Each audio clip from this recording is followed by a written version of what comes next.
Ang mabuting balita ng Panginoon ayon kay San Lucas. Dumating ang oras ng panganganak na Elizabeth at nagluwal siya ng isang sanggol na lalaki.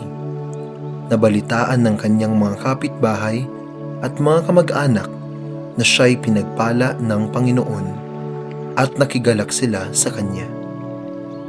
Nang ikawalong araw, dumalo sila sa pagtutuli ng sanggol. Zacarias sana ang ipangangalan sa kanya, gaya ng kanyang ama.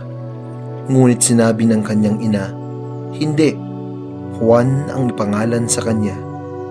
Subalit wala isa man sa inyong mga kamag-anak ang may ganyang pangalan, wika nila. Kaya't hinudyatan nila ang kanyang ama at itinanong kung ano ang ibig niyang itawag sa sanggol.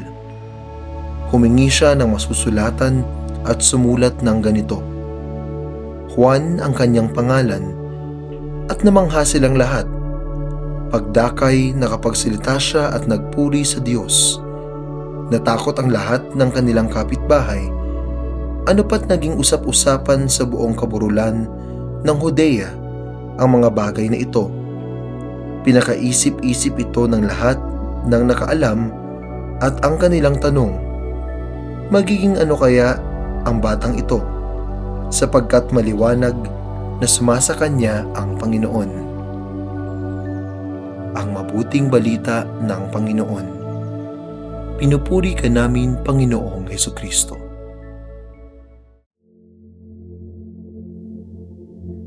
Ipadadala ko ang aking sugo upang ihanda ang daraanan ko. Si San Juan Bautista, na pinsan ng ating Panginoon, ang sugong itinakdang manguna sa kordero ng Diyos. Sa kanyang mga pangaral at sa pagbibinyag sa Ilog Jordan, inihanda niya ang Israel sa pagdating ng Mesiyas, ang anak ng Diyos na sasakop sa tanan. Mula sa pagdadalang tao sa kanya hanggang sa kamatayan sa krus, makikita ang pag-usad ng plano ng kaligtasan. Bawat Katoliko ay tinatawag din na makibahagi sa pagpapalaganap ng mabuting balita ng kaligtasan. Tinatawag tayong magmisyon at ihanda ang puso ng bawat makakasalamuha natin upang tanggapin at pagpapalang dulot ng Mesiyas. May papel tayo sa plano ng Diyos na hanguin ang tanan. Ipinadala tayo dito sa mundo upang ihanda maging daan ng pagpapala. Ang pagsilang natin sa mundo ay nangangahulugan ng isang pagkakataon upang maranasan ng sangkatauhan ang presensya ng Diyos saan man at kailanman.